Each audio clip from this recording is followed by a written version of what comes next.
before we start the panel.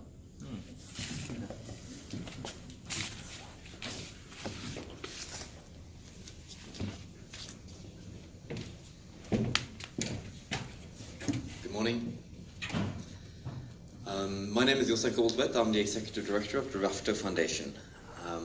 And I'm very pleased and humbled to be here with you today.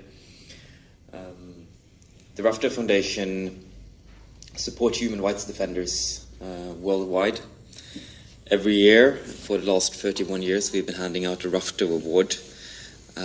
So far, it has been given to 31 laureates from 28 countries and 5 continents. Normally, we try in our prize committee to find a cause and a laureate that needs the world's attention. In 2004, it was awarded to Ms. Rabeh Kadeer for her peaceful struggle for the rights of the Uyghur people.